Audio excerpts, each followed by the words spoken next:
So, welcome to the Center for the Race and Democracy's 2022 Virtual Community Resource Fair.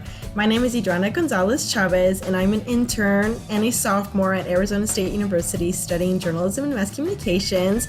I'm here with Sandra today. Would you like to introduce yourself, Sandra? Absolutely. Thank you for having me. I'm Sandra. I work at 1 in 10 as our satellite program manager. Tell us a little bit about your organization.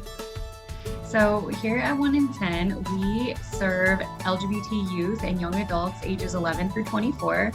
We offer empowering social and service style programs to help youth embrace who they are, become a part of their community, and to gain leadership skills. How did you get involved with your organization?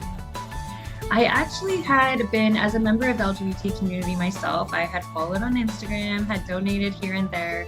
I had a friend who volunteered and went to Camp Outdoors, which is a summer camp that we offer that shows LGBT youth that they belong in nature too.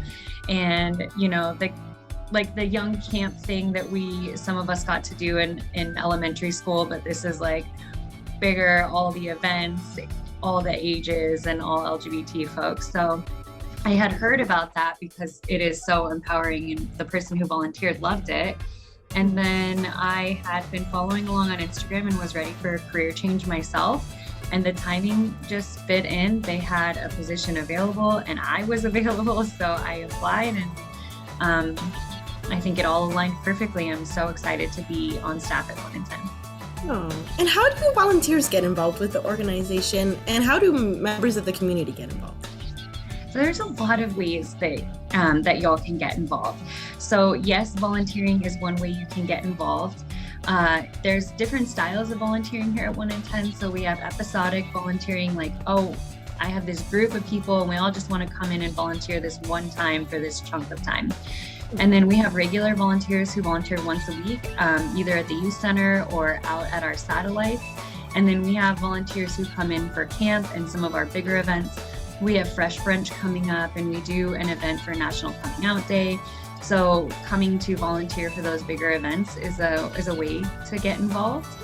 But if you are outside of volunteering and you wanted to get involved, attending some of our community events just to learn more about what we do is one way you can get involved to see. You can donate, you can become a monthly donor, and I think simple things like following on Instagram or social media, you know, any kind, Twitter, Facebook, so that you can see what we're up to. Oftentimes getting involved is just saying, hey, I recently met somebody who would benefit from 1 in 10, and now I already know about 1 in 10, so I can connect y'all. So that's one way to get involved as well. And we also have site coordinators, which works out in the sense that you're in your community. Like I said, we have Flagstaff, we're trying to open one in Gilbert, Yuma. So we're kind of all over the map. And those positions are on staff, but only working 2 to 4 hours a week. So that's one way to get involved as like a very part-time staff member, but you get to run programs and actually work with youth to deliver all of these skills that we're trying to, and resources that we're trying to give out to youth. Would you mind sharing what you think is some of the most important things that your organization does for the community? Yeah, so in total truth, what we do is life-saving work for these youth who need that sense of belonging, who need a sense of community, who need to know that who they are is okay, more than okay, beautiful. So that is one of the most important things, is us just being here and showing up sometimes is enough. We offer a safe space, which I think is crucial, that this is a space where your identity is going to be honored. You can show up fully as who you are, and your pronouns will be honored. And we start every meeting with safe space guidelines. So not only do we say it's a safe space, but we actually practice that every single program. We offer leadership skills. I noticed that a lot of folks who come to 1 in 10 take some of the things that we do here to their school, to their GSAs, out in their community. Even some of our safe space guidelines, I noticed staff using it when we're all out together. So that's some of the important things. But one of the other things I want to touch on is we show youth that all spaces are for LGBTQ youth, that they belong within 1 in 10, but they also belong out there in their community.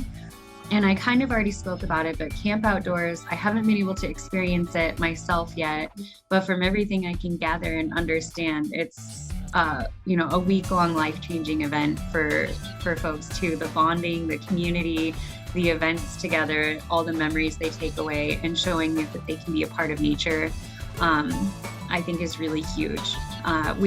One more thing, sorry. No, go ahead. We offer a ton of resources, and everything we do for our youth is free. So they need, sometimes we'll have name change clinics come in and teach them how to change their name legally. Sometimes we have like a dental van that comes along and they can come to program and get dental services. Any resources that they need, we have a gender affirming clothing closet. If you have an interview or you want to try on a new type of outfit, but you don't want to go to Target and try it on in the dressing room, you can do that here. We offer showers, so it's a safe place to shower. So those are some of the key things. We offer the programs, we offer the resources, and at the end of the day, a sense of community. What does delivering democracy mean to you or your organization? I'll speak on behalf of myself as a personal statement. Delivering democracy to me means a variety of things. First, electing candidates who actually care about the voice of the people and are not just going to stick to their own personal agenda. And I think another piece of delivering democracy is understanding that there are barriers we have to remove so that all voices are heard, all races, all classes are able to have a voice. Oftentimes our elected officials are representing only a fraction of our people because, there's a whole bunch of people who are meeting just their basic needs. Food, water, and shelter are more important than knowing what's going on or getting out to vote. So taking away some of those barriers, because not everybody gets out to have a voice. And I think truly delivering democracy is getting everyone's voice and not just keeping the politics higher than and out of reach for some.